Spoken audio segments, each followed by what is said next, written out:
In this installment, a few practical applications of this project, the trials of crafting my first Frankendisc, and I add to my music library. Welcome to the show! He doesn't have that on video, does he? We'll find out together on video, Fuzzy. I'll start off this week with my Friday night feature. Friday Night Feature! Which is an otherwise very ordinary episode of Psych, starring James Roday as Sean Spencer. It is an episode from Season 2 where Sean and best friend forever Burton Magic Head Guster employ Sean's hyper-observant psychic gifts to uncover a murder at a prep school for geniuses. A couple of students were on campus after hours to transmit illicit signals into space. They were trying to get a satellite to blink the word boobs in Morse code, but they overheard a cell phone conversation in which an unknown person confesses to murder and threatens to kill again. Sean and Gus infiltrate the campus and discover a math teacher is blackmailing someone who has stolen a student's identity to cover up his own past juvenile delinquency to get into the school, but are not able to figure out who before that someone blows up the blackmailing teacher with a coffee maker. In the end, Sean unmasks the ne'er-do-well with his usual breezy comic style. Honestly, the shows don't stand up to multiple viewings too well. In order for this case to have worked, the school, an academy for the gifted, had to be unable to run the most rudimentary background check on the imposter when they otherwise had rigorous enrollment standards. They said his juvenile priors would make him ineligible to apply, but he later went online and deleted his own juvenile record, which, if he was able to do that in the first place, he could have just applied and there'd be nothing for the school to check. He also managed to delete the victim of his identity fraud's death certificate from the county's online records, which A, would not have been the only place that information would be available, and 2, he could clearly demonstrate some outrageous skills without graduating from the fancy school for geniuses. Despite these, upon reflection, plot holes, the episode was fun to watch, which is a good thing because I had to sit through it a few times this past week in order to solve a probably predictable problem. When you're transferring media from 6-hour VHS tapes onto 2-hour discs, sometimes that material splits across a couple of discs. Even in my current collection, where I'm recording directly to disc, and I'm actively trying to avoid that, I've occasionally had shows break across from one disc to the next. It happens. The fun thing is when shows also break from one VHS tape to the next. This happened less frequently, and over the course of cataloging this entire media collection, probably every show that cuts out at the end of one tape will be traceable to its conclusion on the fresh tape with a simple search function. It really depends on how long it was after I transferred the one before I transferred the next. Sometimes there's quite a gap. But in this case, because of these realities, this one episode of Psych ended up on 3 different discs, 252, 253, and 256. And I wanted to recombine them into one. This quest was the focus of my attention over the course of 2 nights this week, and if I had any hair, I'd have been tearing at it. When I started this process on Thursday night, I figured the simplest solution was for the discs to play in one player connected to a recording player that itself was connected to a monitor so I could keep an eye on the progress. I happen to have a small DVD player with an attached screen gizmo that I thought would work for the source video. When I checked out the video out function, it had 1 output jack and the recorder required 3 input jacks. Fortunately, I have a near-magical tote bag in which I have secured nearly every cord and video connector I've ever encountered in the past 30 years of having TV for exactly this situation. I thought I remembered having an adapter, and lo and behold, that is where it was. I grabbed it, connected up the small player to my recorder, and no dice. It's refusing to play the disc. That is, it plays every section of the disc except for the last one, which is in fact the beginning of the Psych episode. Inconceivable! I assume it's the player itself, that it's small, old. I got the thing in 2008, after all, and that it's underpowered, and that's why it's not working. Irritated, I retrieve my main DVD player recorder from where it's hanging out in our media center. I make a note of how the cords are meant to be reconnected when I return it to its rightful place and bring it upstairs. I connect it up to the other DVD player recorder via the front connectors. I put a blank media in the recording player. There's one nerve-wracking point where the small television slips and falls onto my disc collection open below, but fortunately everything survives intact. The player is hooked to the monitor, so I think I'm watching the signal travel through the player into the recorder onto the TV, and this seems to be working, but even the large player doesn't want to play the disc. It occurs to me at this point that the disc itself might be the issue, so I wipe it down and voila, the episode plays.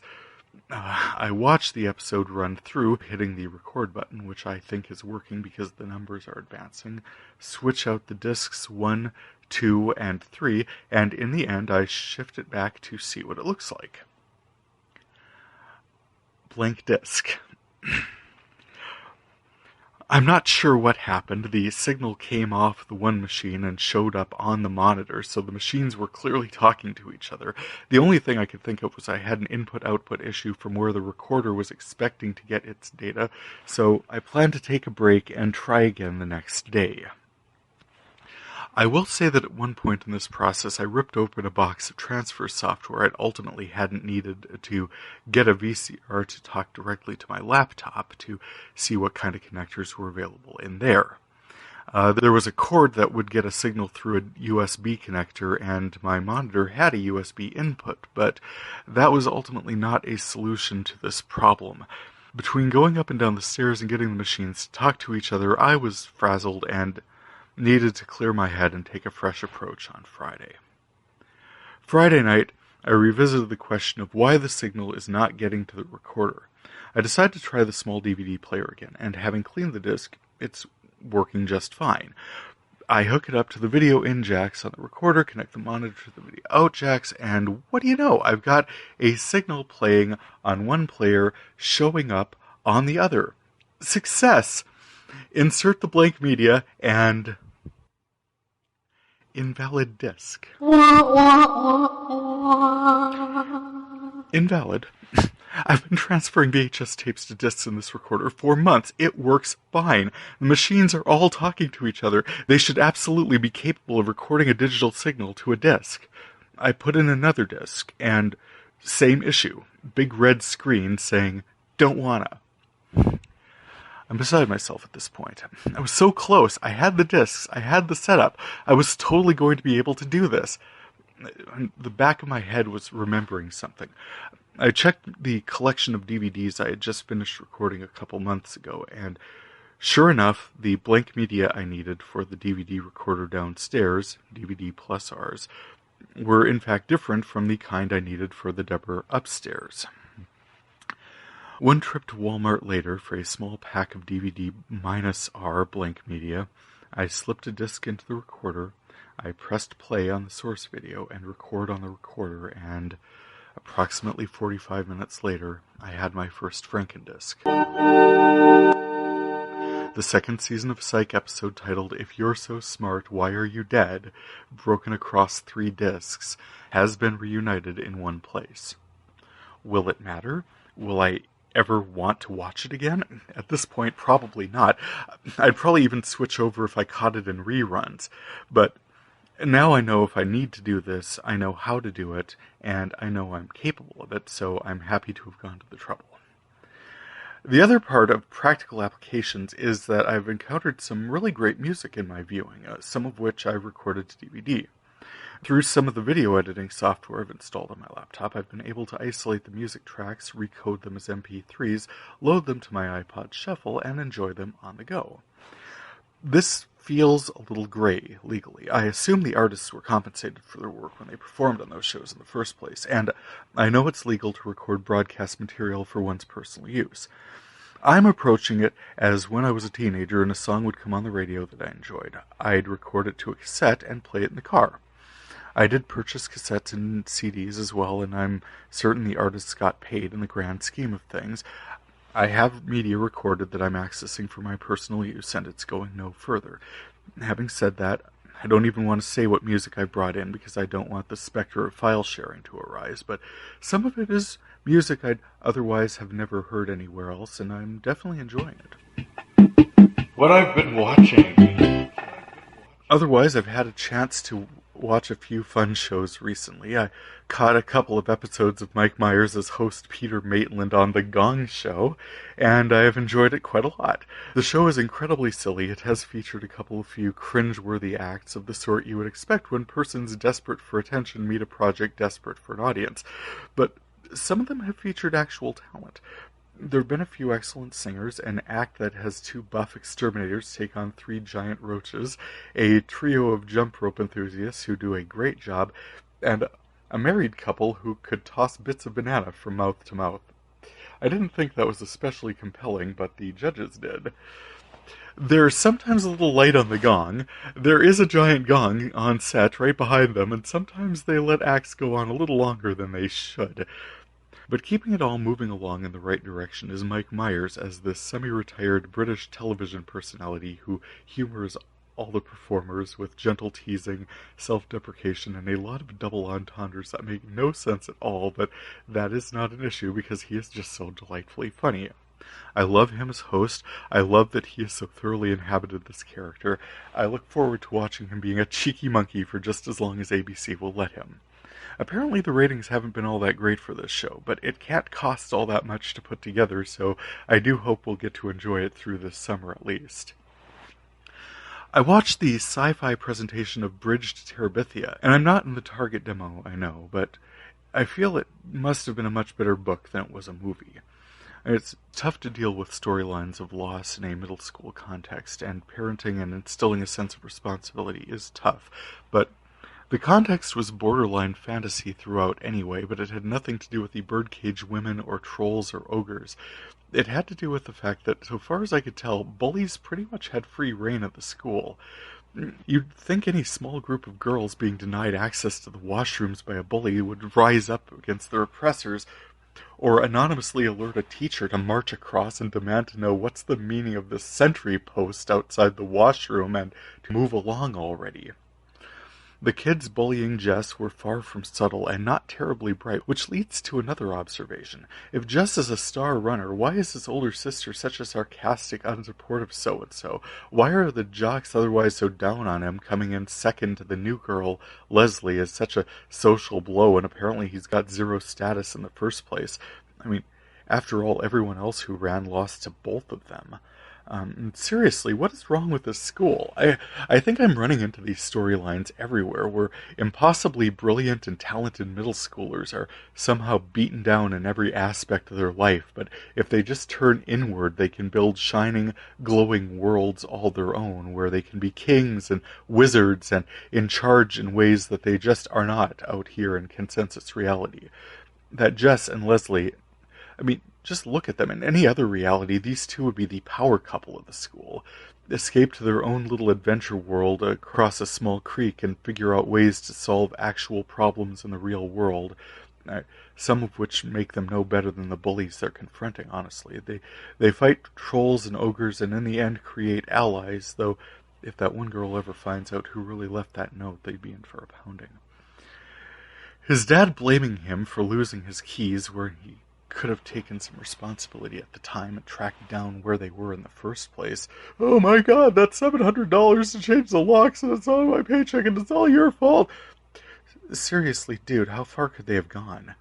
When Jess brought him his flashlight from the greenhouse and didn't hand him his keys back, that's maybe the best time to ask about where they are, yeah? The worst was probably when Jess went with his teacher to the museum and came back and everyone thought he was dead. When is this? How is a teacher taking him to a museum and she hasn't confirmed with his parents ahead of time that it's okay? There's a lot wrong with this part of the movie, so I'll move on to the end, where the land of Terabithia finally achieved the level of whimsy I think I was supposed to be gauging throughout, but by then it's far too late. The world he creates with his sister is wildly more imaginative than the one he created with his friend Leslie, and I'm certain there are child psychiatrists who have so much more to say about this than me. But generally I found the movie overall to be disappointing. While I'm certain it speaks to a lot of shy, bookish middle schoolers out there, and the kind of writing that we were doing in the 1970s, Aim higher. Diving into the classic collection.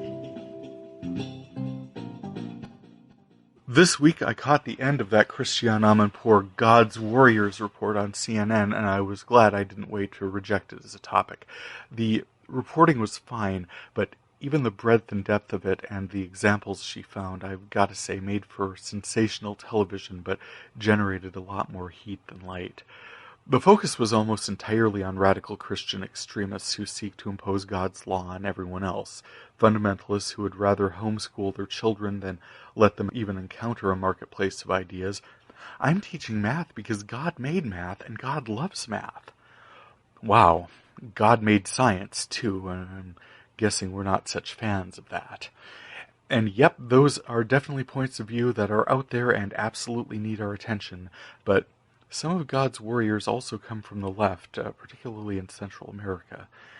It felt like scary sectarians made up the bulk of this show, and if the report on Christians was so traceably skewed, that seemed to be potentially the case with her reports on Jews and Muslims as well. Current collection. This week presented me with a bit of a mystery, and something I suspected has already happened a few times in archiving my media. I've been saving shows to disc, mostly so that I can watch them later, or know where they are if I need them. Over Super Bowl weekend in February, I know because this is the set of discs with Lady Gaga flying around the NRG Stadium in Houston, I managed to archive at least 20 episodes of Supernatural, which is no small amount of focused effort. It's good storytelling, but when you're trying to pay at least enough attention to record the things without commercials, you pretty much have to be sitting right there staring at them. Anyway, as I was cataloging the discs, I discovered I was missing an episode, and when I read the show description, it was one I knew I had watched.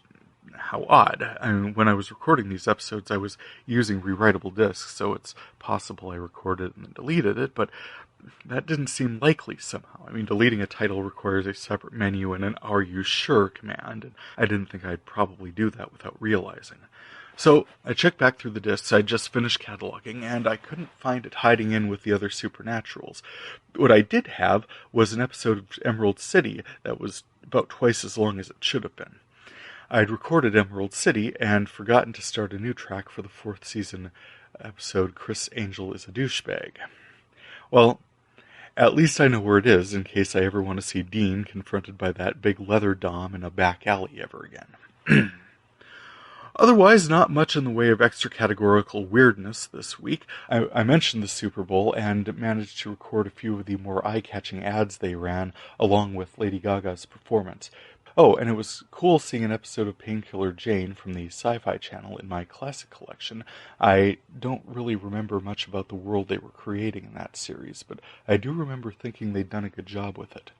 And for those paying close attention, a bit of a correction. Last week I said that with my cataloging disc 250, I was about 1% of the way through this process. Well, clearly I misspoke. That is, I do not have 25,000 discs. I think I felt like it was 1% because since I just started this cataloging process again, I'd done maybe about 30 discs, and it didn't feel like I was 1/10 of the way through. Which I'm not anyway, since at some point in the not-so-distant future I will start to have 6 hours per disc instead of 2 hours, and each disc will take 3 times as long to archive. Still, milestones are indeed fun. Beyond that, thank you so much for checking in with my archiving project. You can check out my blogs along with my collection so far at videofuzzy.blogspot.com and past episodes of this podcast at videofuzzy.libsyn.com. Feedback is always appreciated, and you can contact me through my blog or podcast sites or through my Video Fuzzy page on Facebook. For Video Fuzzy, I'm Terry J. Amon. Happy viewing. It might be amazing, it might just be scuzzy. We'll find out together on Video Fuzzy.